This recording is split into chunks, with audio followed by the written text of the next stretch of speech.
இன்றைய இந்த உலக தாய்மொழிகள் தினத்தில் வந்து மதிப்பிற்கு மரியாதைக்குரிய இந்த எங்களை இந்த வெளி உலகத்துக்கு கொண்டு வந்திருக்கிறேன். பத்மஸ்ரீ விருது பெற்றுங்கிற அருமை நண்பர் மறைந்து இருந்தாலும் அவர் எங்களோட தான் இருக்கிறார். அவருக்கான வணக்கத்தையும் அவர் குடும்பத்திற்கான வணக்கத்தையும் இங்கு கூடியிருக்கின்ற அனைவருக்கான வணக்கத்தையும் தெரிவித்துக்கொண்டு என்னுடைய ஒரு சில விஷயங்களை மட்டும் பகிர்ந்து கொள்ள ஆசைப்படுகிறேன்.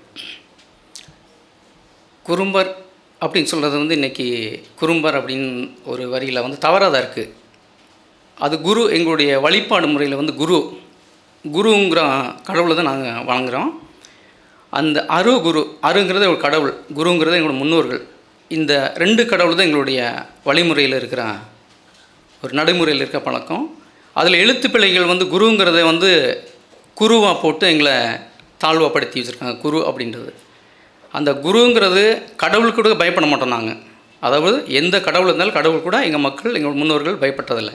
ஆனால் அந்த குருங்கிற முன்னோர்களுக்கு மட்டும்தான் அதிக பயப்படுவாங்க. ஏன்னா ஒரு சின்ன தவறு பண்ணால் கூட அந்த குருங்கிறவங்க வந்து உடனே கண்டிப்பாங்க, காணிச்சு கொடுப்பாங்க. ஏன்னா அந்த குருங்கிற எங்களுடைய முன்னோர்கள் வந்து பெரியவங்க தவறு பண்ணால் குழந்தைங்கள முதல்ல அழுக வைப்பாங்க. குழந்தை அழுது பயங்கரமாக கஷ்டப்படுவாங்க. அதை பார்த்து பயந்து போய் பதறி போய் எல்லாம் என்ன நடந்துச்சுன்னு போய் குறி பார்ப்பாங்க. எங்கள் ஏற்கனவே சொன்னாங்களே, அந்த குறி பார்க்கும்போது அதில் என்ன நடந்திருக்குன்னு சொல்லுவாங்க. அந்த இதில் வந்து இல்லை நம்ம முன்னோர்கள் பெரியவங்க வந்து இப்போ நீங்கள் பண்ண தவறுக்காக குழந்தை மேலே காரணத்தை காமிச்சிருக்காங்க அப்படின்னு சொன்னேன். பயந்து போய் இனிமேல் இந்த தவறு பண்ண மாட்டேன்னு சொல்லி அதில் வந்து மன்னிப்பு கேட்டு அங்கே சாமி கும்பிடுவாங்க. அந்த குறி பார்க்குற அந்த முறத்தில் வந்து அதில் வந்து கை தொட்டு கும்பிட்டு இனிமேல் மன்னிச்சுக்கோங்க, நாங்கள் பண்ண மாட்டோம். அந்த ஒரு 2 நிமிஷத்தில் அந்த குழந்தை அழுகிற நிற்கும். உடனே நம்ம முன்னோர்கள் இவ்வளோ சக்தியோடு இருக்காங்க அப்படின்றது. அப்போ அதுதான் எங்களுடைய முன்னோர்கள், எங்களுடைய குரு. அந்த குரு அவர்கள் காட்டின வழியில் நடக்கிறது தான் எங்களுடைய வாழ்வியல் முறையில் இருக்கிற ஒரு விஷயம். நீலகிரி மாவட்டத்தில் 15,000 20,000 வரைக்கும் ஆளுக்குறும்பர்கள் மக்கள் நீலகிரி மாவட்டம் முழுவதுமே பரவி இருந்திருக்காங்க. அப்போ எந்த காலகட்டத்தில் இந்த மக்கள் குறைஞ்சாங்க அப்படின்றது தான் நிறைய பேர் ஆய்வுக்குள்ளே கொண்டு வராத ஒரு விஷயம். இந்த மக்கள் எப்படி கொல்லப்பட்டார்கள்? ஒரு முதல் முறையில் வந்து விஷத்தால் வச்சு கொல்லப்பட்டிருக்காங்க. அந்த விஷத்தால் கொல்லும்போது அந்த மக்கள் என்ன பண்ணியிருக்காங்கன்னா, எல்லாமே சேர்ந்து நம்ம ஒரு இந்த மாதிரி ஒரு நிகழ்ச்சி வைக்கலாம், இல்லைன்னு ஒரு பந்தி வைக்கலாம்னு சொல்லி நிறைய பேர் ஒன்றா சேர்ந்து பந்தி வச்சு நல்ல பண்டிகை கொண்டாடுற மாதிரி பண்ணும்போது அதில் ஏதோ உள்நோக்கத்தோடையோ அல்லது எந்த மண்ணை வந்து அவங்க கையில் போகணுன்னு நினச்சாங்களா தெரியல, விஷ மருந்து வச்சு அதில் சாப்பிட்டோன்னே எல்லாமே இறந்துருக்காங்க. அதில் அந்த பந்தியில் வந்து கலந்துக்காதவங்க, அந்த ஃபங்க்ஷனில் கலந்துக்காதவங்க மட்டும் தப்பிச்சிருக்காங்க. 2வது முறையில் என்ன பண்ணியிருக்காங்கன்னா, அந்த மக்களை இந்த மக்களை புரிஞ்சிருச்சோ இது ஏதோ சதி நடந்திருக்குன்னு சொல்லி அந்த மக்கள் பாதிப்பை ஒதுங்கி இருக்கும்போது இரவோடு இரவு வந்து நாங்கள் குடிசை வீடுகள் நிறைய வீடுகளில் கட்டியிருப்பாங்க. குடிசைனா நல்ல பலமான குடிசை பில்லு வீடுகள், கூரை 4 அறைகள் 3 அறைகள் 5 அறைகள் இருக்கும், அங்கே கட்டியிருந்திருக்காங்க. அந்த வீடுகளில் வந்து மூங்கில் கதவு பண்ணியிருப்பாங்க. இரவோடு இரவு வந்து மூங்கில் கதவு வெளியில் இழுத்து கட்டிட்டு வெளியில் நின்று அந்த அத்தனை வீடுகளை கொளுத்தியிருக்காங்க. வீட்டுக்குள்ளே சிக்கின அத்தனை பேர் இரவோட இறந்துருக்காங்க. இதை பார்த்து பாதியில் தப்பிச்சு போனவங்கெல்லாம் அங்கங்கே செதறி போனோடனே அவங்க பண்ண சதிகள் தொடர்ந்து வருதுன்னு சொல்லி இவங்க பயப்பட்டு ஒதுங்குறாங்க. 3வது முறையாக இந்த மக்கள் இதுலேயும் தப்பிச்சிருக்காங்கன்னு சொல்லி 3வது முறையாக மறுபடி வழியிலேருந்து மறைஞ்சிருந்து வெட்டி கொள்கிறாங்க. இதெல்லாம் முன்னாடி இருந்த ஆங்கிலேயர்களால் குறிப்புகள் எழுதப்பட்டிருக்கு. இது வந்து ஒரு கதையாக கூட சொல்லலை, இது வந்து குறிப்புகளில் இருக்குது. அப்படி கொன்னதில் அந்த 3வது முறையில் இருக்கிறவங்க மறுபடி செதறி போய் இந்த நீலகிரி மாவட்டத்தோட பார்டருக்குள்ளே வர்றாங்க. சில பேர் எங்கே போகிறாங்கன்னு தெரியாது. அப்போ அந்த இவ்வளோ பெரிய ஒரு ஜனத்தோட இந்த மக்கள் வந்து இந்த சதிகளில் வந்து அழிக்கப்படுறாங்க. அந்த அழிக்கப்பட்டதில் வந்து கடைசியாக தலைவர்கள் கொஞ்சம் பேர் தப்பிக்கிறாங்க. ஒரு 58 தலைவர்கள், பெரிய தலைவர்கள் ஆளுக்குறும்ப சமுதாயத்தில் இருந்திருக்காங்க. அப்போ இந்த காலம் பிரிட்டிஷ் ஆட்சி உள்ளார வருது. அந்த காலகட்டத்தில் அங்கே இந்த சமூகம் நடக்குது. அப்போ இந்த 58 தலைவர்கள் வந்து என்ன போய் சொல்கிறாங்கன்னா, எங்களை கொல்ல வர்றாங்க, இவங்கள வந்து பேச்சுவார்த்தை நடத்தி நீங்கள் வந்து எங்களை வந்து சமாதானப்படுத்துங்க அப்படின்ற மாதிரி சொல்கிறாங்க. இப்போ பிரிட்டிஷ் அரசாங்கம் உங்களை கூப்பிடுங்கன்னு சொல்லுது. ஒரு ஸ்டேஷனில் வச்சு இவங்களை ஒரு பஞ்சாயத்து நடத்தணும்னு பேசணுன்னு அந்த 58 தலைவர்கள் இரவோடு இரவாக வேஷத்தை வச்சு கொண்டிருக்காங்க. இதுவும் அந்த குறிப்புகளில் தான் வச்சுருக்காங்க.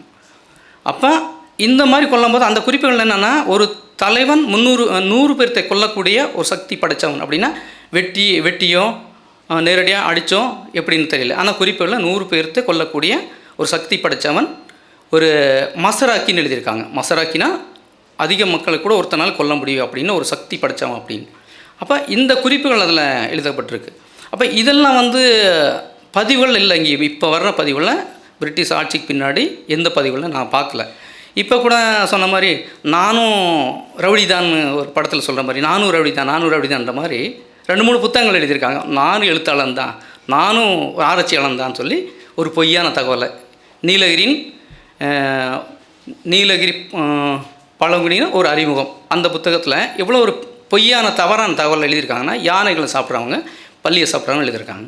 அப்போ இது எவ்வளோ ஒரு காமெடியாக வைக்கிறாங்க பாருங்கள். ஒரு மக்களை நேரடி சந்திக்கணும், அவங்க கலாச்சாரத்தை கேட்கணும், பண்பாடு கேட்கணும், பழக்க வழக்கங்களை நேரடி சந்தித்து அங்கே தங்க முடிஞ்சால் தங்கணும், இப்படி கேட்டு எழுதணும். இவங்கெல்லாம் வழியில் போகிறவங்க, வழிபோக்கம் போகிறவங்ககிட்ட ஒரு தகவலை கேட்டு எழுதிட்டு இது இந்த மக்களுடைய வரலாறுன்னு சொல்லி பதிவு பண்ணி வைக்கிறாங்க. அப்போ இவ்வளோ விஷயங்கள் இதுக்குள்ளே நிறையவே இருக்குது. பேசவும் கிட்டத்தட்ட 5 மணி நேரம் ஆனாலும் இந்த தகவல் சொல்லிட்டு இருக்கிறான். ஏன்னா லண்டன்லேருந்து ஒருத்தர் வந்தார், இந்த தகவலை இது வரைக்கும் இந்த நாட்டில் பதிவு பண்ணலன்னு கேட்டார். அப்போ நாங்கள் என்ன சொன்னோன்னா, யாருமே எழுத மாட்டேன்றாங்க, பயப்படுறாங்க அப்படின்னா. நான் லண்டனில் வெளியிடுற புக்கு உங்களோட ஹிஸ்ட்ரியை கிட்டத்தட்ட 1.5 வருஷம் பிடிக்கும்னார். இத்தனை விஷயங்கள் என்னென்னா, நாங்கள் கல்யாணம் பண்ணினா ஒரு சடங்கு முறைகள் நீளமாக இருக்கும். அதேமாதிரி 2வது தெய்வ வழிபாடில் ஒரு சடங்கு முறைகள் இருக்குது. விவசாயத்தில் மட்டும் 9 சடங்கு முறைகள் இருக்கும். செடி அழிக்கிறதுலேருந்து அறுவடை நாள் வரைக்கும். அறுவடை முடிஞ்ச பின்னாடி நாங்கள் படையில் வைக்கிறது கடவுளுக்கு இல்லை, விலங்குகளுக்கும் பறவைகளுக்கும், அந்த ஊர்வன பரப்பனமாக இருக்கிற விலங்குகளுக்கு தான் எங்களோட முதல் படையல் இருக்கும். மக்காச்சோளம் மற்ற கதிர்களெல்லாம் சுட்டு அதை கொண்டு போய் காட்டில் வச்சு வணங்கி அதை பண்ணுறோம். ஏன் பண்ணுறோன்னா, அந்த எங்கள் காட்டுக்குள்ளே இதில் வராமல் இருக்கிறவங்க தெய்வ வழிபாடில் நடத்துவாங்க. அப்போ இவங்களெல்லாம் அதை பாதுகாத்து எந்த குருவி கூட அந்த காட்டுக்குள்ளே அதை அழிக்காது.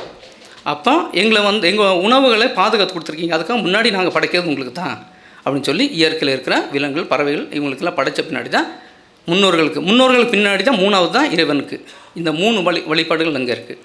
இப்போ இப்படி வரும்போது அதில் என்ன பண்ணுவோன்னா, ஒரு ஏக்கர் நிலம் வச்சுருந்தோன்னா 4 ஏக்கர் நிலம் அல்லது 10 சென்ட் 20 சென்ட் நிலத்தை கதிர்கள் அறுக்கக்கூடாது எங்கள் முன்னோர்கள் சொல்லி அந்த இப்போ கூட அந்த வழியில் நடக்கும். ஒரு திணை விதைச்சிருந்தோம், திணையில் ஒரு 10 சென்ட் 20 சென்ட் கதிரை அறுக்காமல் விட்டுறணும். அதுக்கு என்னன்னு கேட்டோம் நாங்கள். இல்லை, இது இந்த பூமி நமக்கு நமக்கு மட்டும் சொந்தமானதில்லை, பறவைக்கும் மற்ற விலங்குகளும் சொந்தமானது, அவங்களுடைய பங்கு அப்படி விட்டுருவோம்னு சொல்லி அதை விட்டுருவாங்க. அதை எப்போ வேணால் அதுவும் சாப்பிட்டு போகும். அப்போ இப்படி ஒவ்வொரு சடங்கு முறைகள் தெய்வ சடங்கு முறைகள், கல்யாண சடங்கு முறை, பெண்கள் பூ படிஞ்ச சடங்கு முறைகள், இப்படி ஒவ்வொன்றுமே வந்துட்டுருக்கும். இப்போ தேனுக்கு போகும்போது சொன்னாங்க இல்லையா, தேனுக்கு போகும்போது சடங்கு முறைகளோடு போவாங்க. மாமச்சு எல்லாமே தேனுக்கு போகக்கூடாது. முதல் தேனை அறுவடை செஞ்சு கொண்டு ஊரில் எல்லாத்துக்கும் கொடுக்கணும். கொடுத்து அவங்க சந்தோஷம் அடைஞ்ச பின்னாடி தான் அவங்க தேனுக்கே சேகரிக்க போகணும். இது மாதிரி கிழங்கு எடுத்து வந்தாலும் சரி, ஒரு பழம் எடுத்து வந்தாலும் சரி, கொண்டு வர ஒவ்வொரு பொருளுமே எல்லா குடும்பத்துக்கு கொடுக்கணும். ஏன்னா ஒரு கூடை வச்சுருப்பாங்க, இல்லை முறை வச்சுருப்பாங்க, அந்த முறத்தில் எல்லா வீட்டுக்கு கொடுக்கணும்.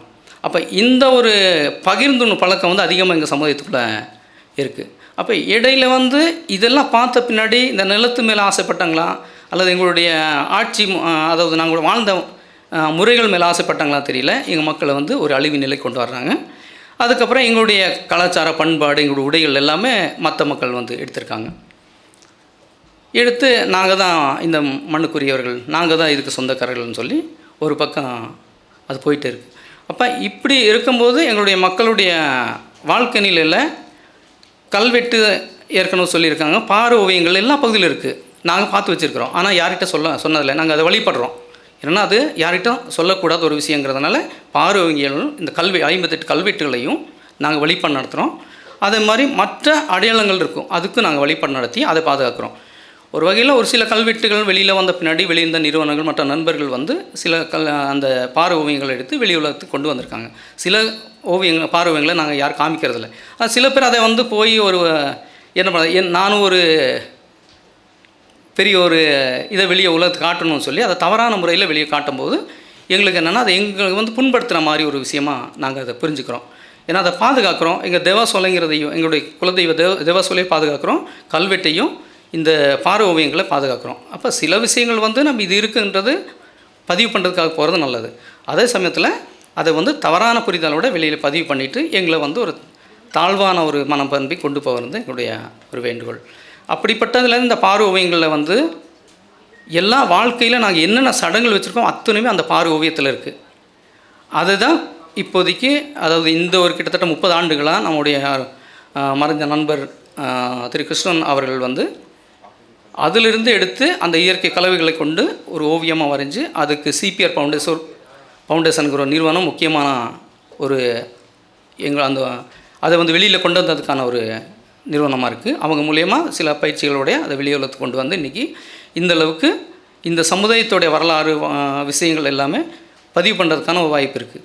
என்ன ஒரு பெரிய வருத்தம் அப்படின்னா, உண்மையான விஷயங்களை நீலகிரியில் இது வரைக்கும் வரலாறு ஆகட்டும், கலைகளாகட்டும், ஒரு கல்வெட்டாகட்டும், எங்களுடைய வாழ்வியலில் நடக்கிற விஷயங்களாகட்டும் தெளிவான பதிவுகள் எதுவும் இல்லை அப்படின்றத எங்களுடைய உறுதியான ஒரு வேண்டுகோளாக இருக்கிறோம்.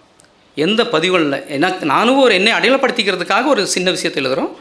அது வந்து யாரை கேட்டு எழுதுறோம்னா டீச்சரை கேட்டு எழுதுகிறோம், வழியில் போகிற ஒரு வியாபாரி கேட்டு எழுதுகிறோம், இல்லைன்னா இன்னொரு சமுதாயத்தை கேட்டு எழுதுகிறோம். ஒருவேளை அந்த சமுதாயத்துக்கு நம்மளுக்கு பிடிக்காமல் இருக்கலாம். அவங்க என்ன சொல்லுவாங்க, அவங்க என்ன தவறு சொல்லுவாங்க, அந்த தவறு அப்படியே புத்தகத்தில் இருக்குது. எந்த மக்கள்கிட்ட நேரடியாக போய் பண்ணவில்லை அப்படின்றது இருக்குது. சில சமுதாயத்தில் பண்ணியிருக்கலாம். எங்களோட சமுதாயத்தில் இது வரைக்கும் நேரடியாக போய் எந்த விஷயத்தில் பதிவு பண்ண சரித்திரமே நாங்கள் தெரிஞ்ச அளவுக்கு தேடல்களில் வந்து இதில் கிட்டத்தட்ட 25 வருஷமாக 30 வருஷம் இந்த களப்பணியில் இருக்கிறோம். என்னுடைய தேடல் ஒரு 10 வருஷம் இந்த சில அடையாளங்களை தேடுறதுல இருக்கிறோம். அதில் பார்க்கும்போது இந்த மாதிரியான விஷயங்கள் வந்து ரொம்பவே குறைவு பதிவு பண்ணது. எது பொய்யே இருக்கோ பொய்கள் பதிவாக இருக்குது, எது உண்மையோ அது இது வரைக்கும் பதிவாகலை. இந்த பதிவுகளை வந்து இனிமேல் கொண்டு வர ஒரு வாய்ப்பு கிடைச்சாலும் இந்த சமுதாயத்துக்கணும் நல்ல ஒரு பதிவை கொண்டு வரணும். அதே சமயத்தில் இந்த பார் ஓவியத்துக்கான இது ஆளுக்குறும்பர்களுடைய ஒரு முன்னோர்கள் கிட்டத்தட்ட சில பேருடைய எழுத்து வடிவத்தில் வந்தது போல் 5000 ஆண்டுகளுக்கு முன்பே இந்த பார் ஓவியங்கள் எழுதப்பட்டிருக்குன்னு சொல்லியிருக்காங்க. இது மாதிரியான கலவைகள்னு சொல்லி அதை கொண்டு வந்திருக்காங்க. அதிலிருந்து கொண்டு வரதான் அதுக்கு ஒரு பேர் கொடுத்து அஜில் பொட்டுங்கிறத கொண்டு வந்து, அஜில் பொட்டுங்கிறது அஜில் இடம் மட்டும் இல்லாமல் அதுக்கு சேர்ந்த சில கலவைகள் அதை உருவாக்கி அதை வந்து அச்சில் தமிழில் சொன்னோன்னா அச்சு அது எங்கள் மொழியில் அஜில் அப்படின்னு சொல்லுவோம். அஜில்னால் அந்த குத்துற இந்த கலவையை சேர்த்து ஒரு மருத்துவத்துக்கான சேர்ந்த போல் அது குத்துவோம். ஏன்னா மருத்துவம் நிறைய அரைக்கிறோம். அதில் கூட நாங்கள் புரிஞ்சுக்கிட்டது என்னென்னா, லேட்டாக எங்களுக்கு வந்து அதோடய புரிதல்லாம் நல்லா கிடைக்கிறது என்னென்னா, அது வந்து ஒரு உருண்டை கல் வச்சு தான் நாங்கள் மருந்து அரைப்போம். ஒரு வட்டமான பாறை கல் மாதிரி இருக்கும். அதில் வந்து அரைக்கும் போது அது அப்படி குழியாகும். அது மேலே அந்த உருண்டை கல் இருக்கும். அந்த உருண்டை கல் தான் எங்கள் நெத்தியில் குத்தக்கூடிய ஒரு அஜில். அது டாட் மாதிரி ஓரத்தில் பண்ணுவாங்க. இதுக்கான அடையாளமாக அந்த குறியீடு வந்து கல்வெட்டுகளில் இருக்குது, பார் ஓவியங்களில் இருக்குது. இதை வந்து அந்த அஜிலுக்கான இது ஒரு அஜில் நெத்தியில் குத்துவாங்க, கையில் குத்துறதுக்கான ஒரு அடையாளமாக அந்த அஜிலை வந்து நாங்கள் தொடர்ந்து அஜிலுங்கிறது ஒன்று, அஜில் பொட்டுங்கிறது இப்போ வந்து வச்சது, அஜிலுங்கிறது தான் நாங்கள் சொல்லக்கூடிய வார்த்தை. இது தொடர்ந்து இருக்கிற விஷயம். இதே போல் இந்த அஜில் பொட்டுக்கானாலும் இந்த பார் ஓவியத்துக்கானாலும் இந்த இப்போ பயன்படுத்தி வருகின்ற ஓவியத்துக்கு எங்களுக்கு ஆளுக்குறும்பருக்கான புவிசார் குறியீடு ஒன்று கிடைக்கிறதுக்கான வாய்ப்பு வந்து எல்லோரும் அதுக்கு ஒத்துழைச்சி எங்களுக்கு ஒரு வாய்ப்பு ஏற்படுத்தி கொடுத்தா அது வந்து இந்த சமுதாயத்துக்கும் மிகப்பெரிய ஒரு பொக்கிஷமாக நாங்கள் நினச்சி அதை இந்த நிகழ்வுகளை நான் வேண்டி கேட்டுக்கொள்கிறேன். நிறைய விஷயங்கள் பகிர்வதற்காக இருந்தாலும் எனக்கு கிடைச்ச நேரங்களில் சில தகவல்களை மட்டும் பரிமாறியிருக்கோம். நன்றி, வணக்கம்.